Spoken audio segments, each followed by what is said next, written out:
Bienvenidos a la UNAM Responde. Qué gusto que nos acompañen este lunes 16 de septiembre, fecha en que se conmemora el 214 aniversario de la independencia de nuestro país. Y durante los siguientes minutos pues les hemos preparado un programa muy diverso con información sobre la coordinación de humanidades, sobre el brote de Mpox y además sobre energías limpias generadas en nuestra universidad. Pero nuestra entrevista la dedicaremos a hablar sobre las mujeres de la historia y la historia de las mujeres que forman parte, por supuesto, de nuestro pasado y de nuestro presente. Quédense con nosotros durante los próximos minutos.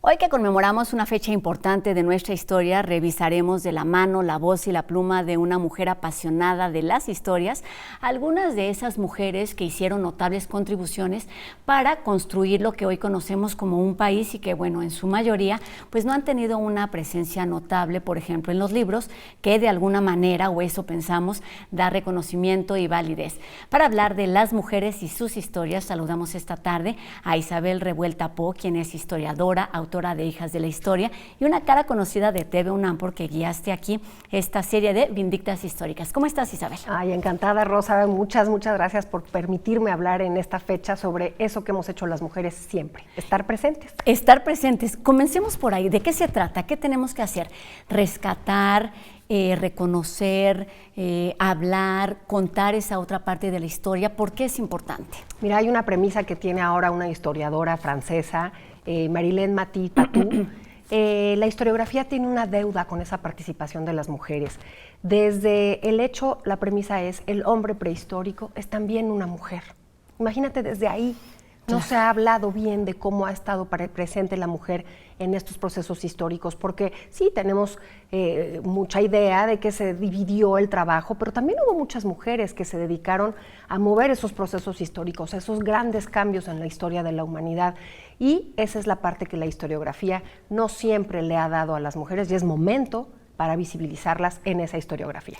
Y es importante también, digamos, separar estas dos cosas que a veces juntamos en un mismo paquete, y es una cosa es lo que hicieron, sí, y lo que siguen haciendo, lo que seguimos haciendo, claro, pero la otra es contarlo, la narrativa que se tiene, el hacer este reconocimiento, digamos, un poco oficial. ¿Cómo se hace este reconocimiento de las mujeres que han construido nuestro pasado y nuestro presente, como lo mencionaba Isabel? Ha sido un camino largo, porque evidentemente la visibilización de la mujer en la esfera pública ha sido un tema largo y que muchísimas mujeres lo han estado buscando incluso desde siglos atrás.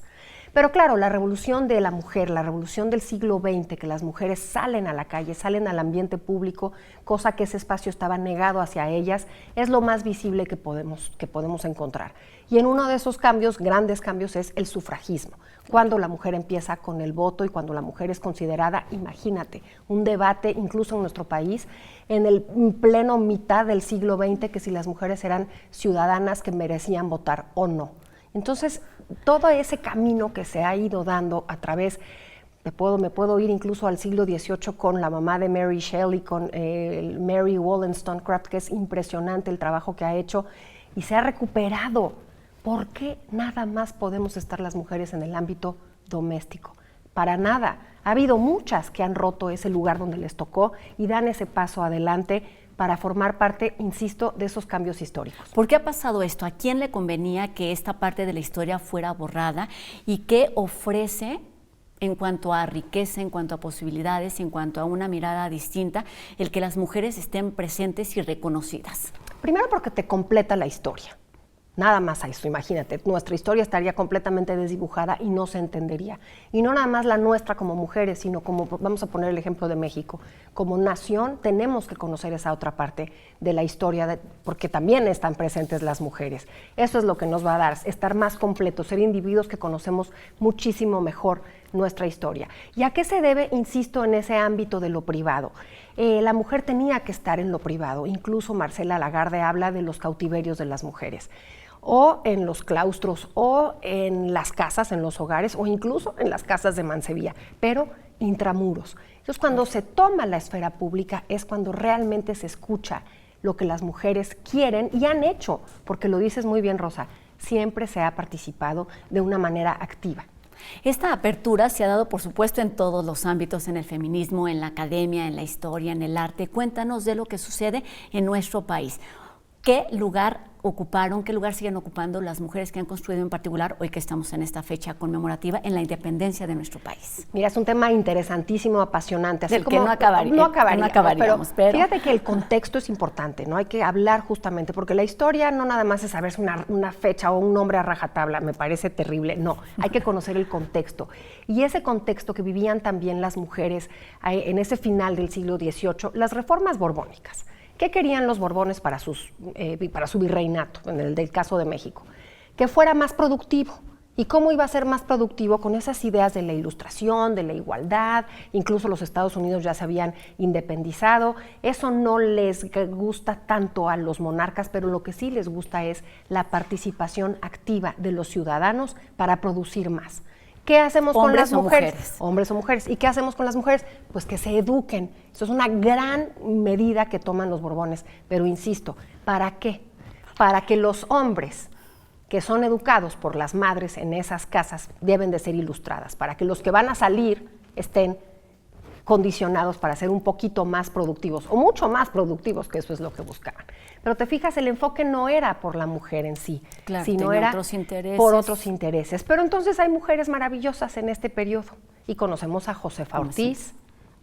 Comencemos con ellas. Cuéntanos algunas de estas mujeres que conocemos, pero quizás hemos revisado mal o no se ha hecho una justicia, digamos, con estas personas. Por supuesto, porque además a Josefa la conocemos todos. Por favor, quítenle el chongo. Era una mujer en sus 40 años maravillosos. Era una mujer que estaba educada, efectivamente. Del marido ni siquiera no sabemos el nombre, porque el corregidor se llama Miguel y nadie sabe que se llamaba Miguel. Pero bueno. Sabemos que es la corregidora. Que es la corregidora. ¿Y qué es lo que ella hace? Ella forma parte de esta mujer ilustrada, de estas mujeres ilustradas que eran las anfitrionas de las conspiraciones. Fíjate qué importante lo que hace una mujer. Era la anfitriona justamente, no era la chismosa que andaba detrás dando el taconazo, no. Ella era partícipe de esa conspiración, hombres y mujeres. También lo fue otra mujer de la Revolución de Independencia, que es María Ignacia La Güera Rodríguez. Ella también es una mujer ilustrada, una mujer de una posición alta, que le parece que en su casa debe de haber estas conspiraciones para buscar un mejor gobierno y una autonomía. Recordemos que no se buscaba la independencia, sino primeramente una autonomía. Pero hay otras tantas mujeres que me parece importante recordar. Por ejemplo, Mariana Rodríguez del Toro. ¿Quién fue? ¿Qué hizo? Es una mujer que también está vinculada a la lucha. Pero acuérdate que las mujeres primero son cuestionadas por ¿a qué te fuiste a la bola después en la revolución? ¿A qué te fuiste a la lucha? Y los hombres decían, se van atrás del afecto, del amor. Se van atrás del esposo o por el hijo.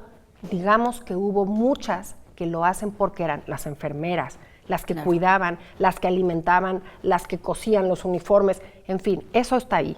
Sí, pero digamos también, un trabajo tras bambalinas que no siempre fue así. Claro, y muy importante para la época y para la lucha. Pero no nada más es ese papel secundario. Aquí quiero enfatizar algo, una participación activa.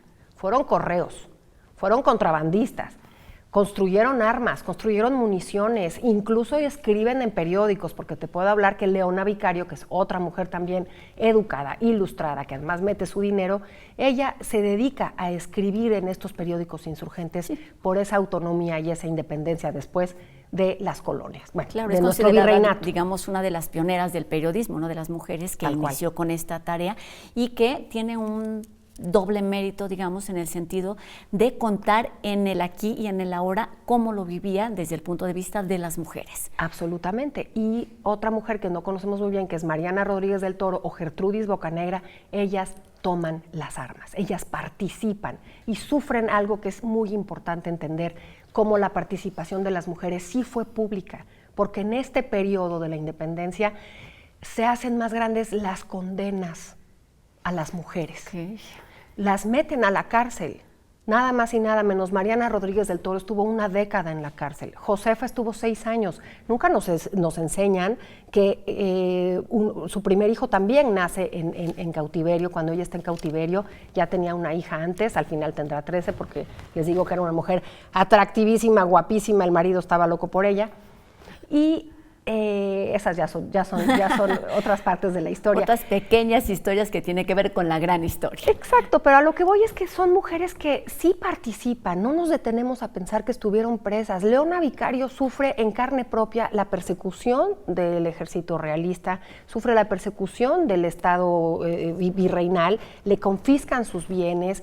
También tendrá a su primera hija en una cueva, anda a salto de mata, se casa con Quintana Roo, Andrés Quintana Roo.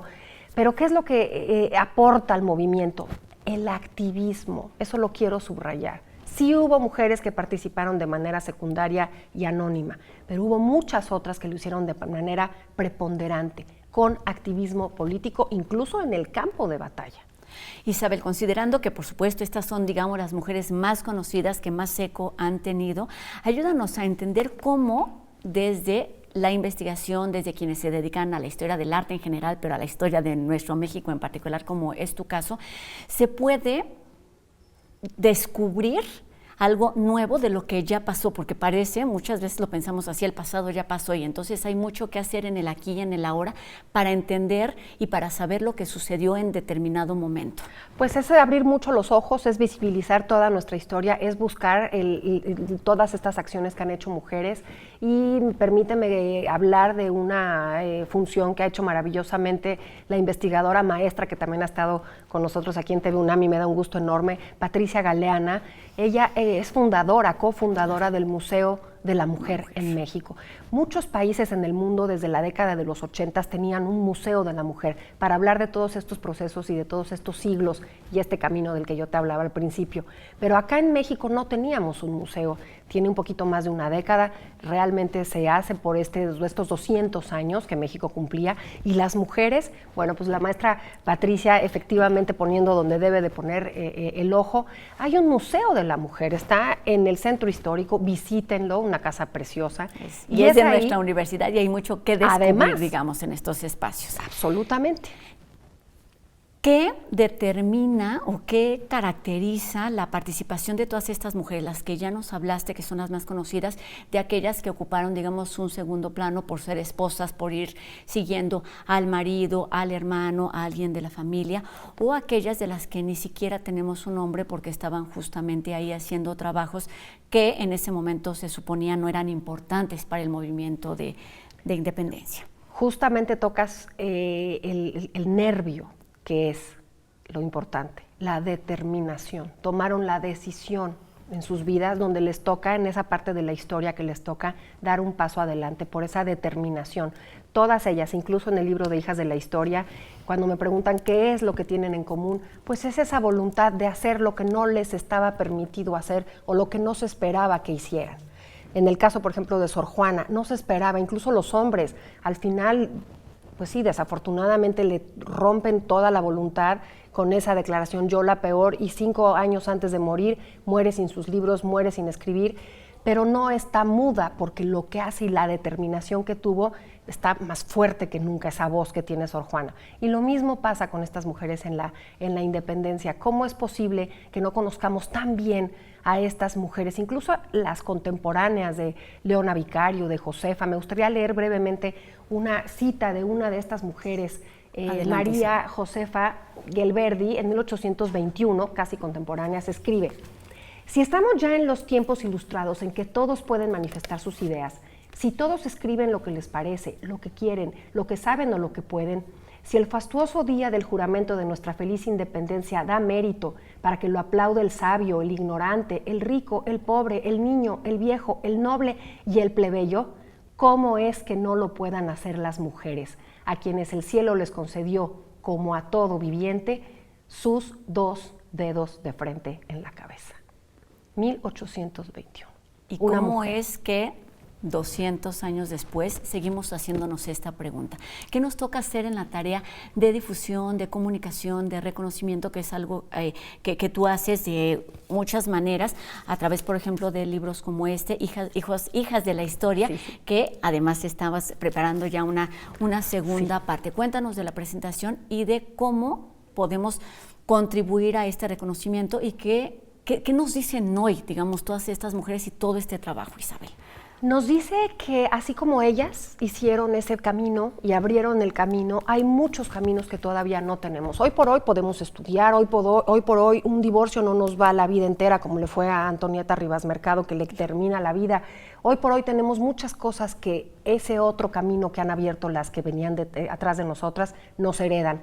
Yo creo que las actuales, y bueno, en el segundo volumen de Hijas de la Historia, que ya estoy por terminar, lo siento y lo vivo. Las nuevas generaciones hablarán de lo que las hijas de la historia actual estamos haciendo, porque todavía tenemos muchos temas pendientes. Y el primero, un botón, los feminicidios. Estaba escuchando a Cristina Rivera Garza, me gusta mucho cómo plantea que ese cuestionamiento que le hacen cínicamente, ¿por qué escribes hasta ahora del feminicidio de tu hermana Liliana? Pues porque no existían las palabras para determinar lo que le había sucedido. Entonces te fijas cómo vas caminando en la historia. Yo creo que las mujeres futuras hablarán de lo que estamos haciendo las mujeres presentes. ¿Y qué es lo que hay que hacer? Salirnos de ese lugar cómodo y hacer lo que no esperan que hacemos y lo que queramos hacer. Salir de ese cuadro en el que estamos con determinación. Y además poner atención, resaltar y contar esas pequeñas historias que en algún momento se volverán parte de este gran escenario que conocemos como la historia con H mayúscula. Sin duda, todas vamos bordando, todas y todos vamos bordando en ese gran, tejido que es nuestra historia. Y como decimos, pues hay muchas pequeñas y grandes historias que se deben seguir contando con respecto a las mujeres de todos los tiempos, y eso se hace también a través de la difusión, como decíamos, de este libro Hijas de la Historia y de la segunda parte. ¿Qué sigue, Isabel, para este libro, por ejemplo? Otras 10 mujeres, otros 10 perfiles de esas mujeres que yo insisto, hilvanan en nuestra historia con la vida cotidiana, con lo que han hecho. La historia hay que dejarla reposar. Y ellas sin duda que lo han hecho y son personajes que también han aportado. El primer libro eran 500 años conmemorando nuestra historia, ¿no? Lo empecé a escribir en 2019 y concluyó en 2021. Y este otro abre la posibilidad, son muchísimas, son decenas, cientos de mujeres, porque además yo aplaudo esa iniciativa que en todo el mundo hay por rescatar esta participación de las mujeres y poner ese granito de arena en la historiografía, otros 10 perfiles de nuestro país, 10 mujeres muy, muy poderosas. Ojalá les guste.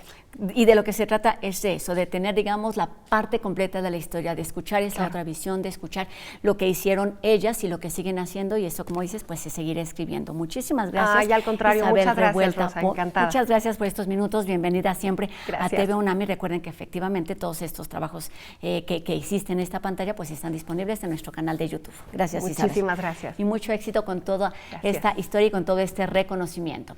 Y ahora pasamos a otro tema. La Coordinación de Humanidades de nuestra universidad invita a estudiantes de la Facultad de Artes y Diseño a participar en el concurso para crear el logotipo conmemorativo de su aniversario número 80. Los y las diseñadoras deberán representar también la trayectoria, trascendencia e historia de esta coordinación y además tener técnica, impacto, originalidad, mérito artístico, creatividad e innovación, así como adaptabilidad a soportes digitales y materiales de difusión. La fecha límite para participar es el 30 de septiembre y los estudiantes de la FAD pueden consultar las bases en las redes sociales de Humanidades UNAM. El brote de Mpox, que ha levantado el interés de la comunidad médica a nivel internacional, es el tema al que se refiere esta tarde el doctor Carlos Rosales.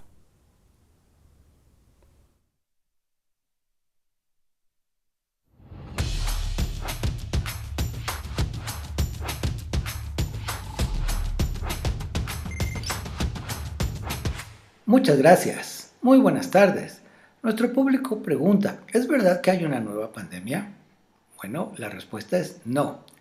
Lo que ocurre es que la Organización Mundial de la Salud recientemente anunció que hay una emergencia sanitaria de interés internacional para la enfermedad Mpox.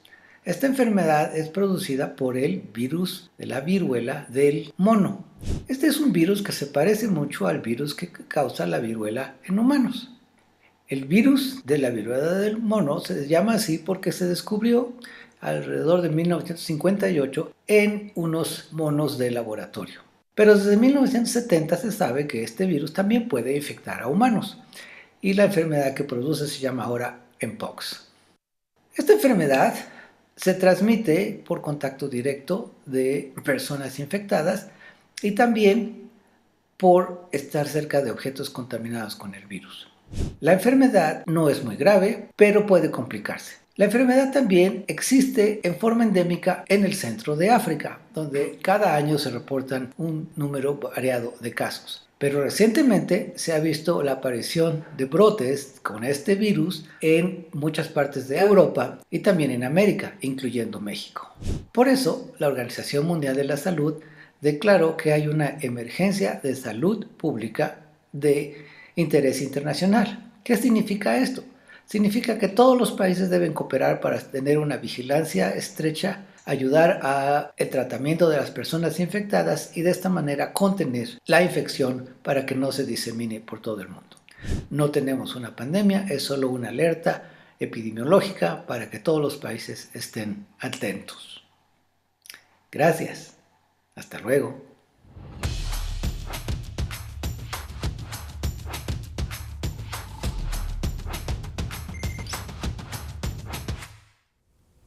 Generar energía de forma prácticamente manual es una de las alternativas en materia de sustentabilidad en la que colaboran, por ejemplo, Deporte UNAM y la Facultad de Ingeniería de nuestra Casa de Estudios.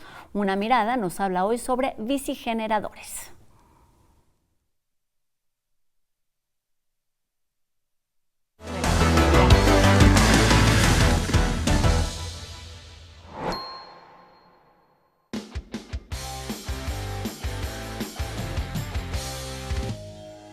No te quedes sin pila. Cargar tu celular mientras te activas ahora es posible con la nueva iniciativa que nos tiene nuestra universidad. Bicigeneradores Actívate y Recárgate es la propuesta que busca promover la actividad física al ofrecer la posibilidad de recargar tus aparatos electrónicos mientras pedaleas.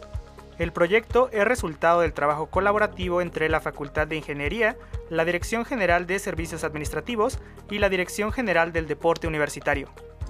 En el deporte universitario llevamos ya tiempo impulsando iniciativas en materia de sustentabilidad. Afortunadamente nos pudimos asociar o vincular con algunas otras dependencias como tienda en línea y por supuesto con la Facultad de Ingeniería para poderlo realizar.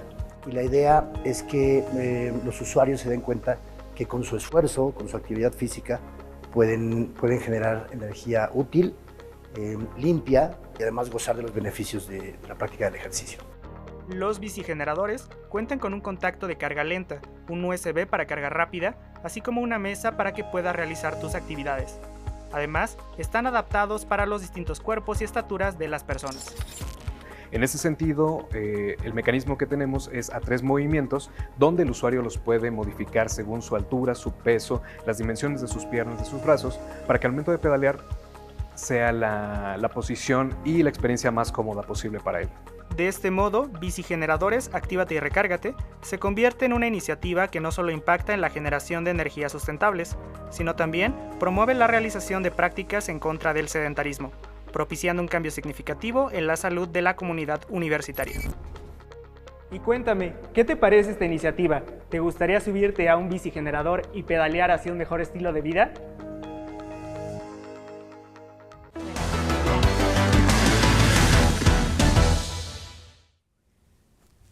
Con toda esta información terminamos nuestro programa de hoy. Agradecemos a Antonio Buendía su participación en la interpretación de lengua de señas que nos permite llegar a un público mucho más amplio. Y a todos ustedes les recordamos que podemos seguir la conversación a través de nuestras redes sociales.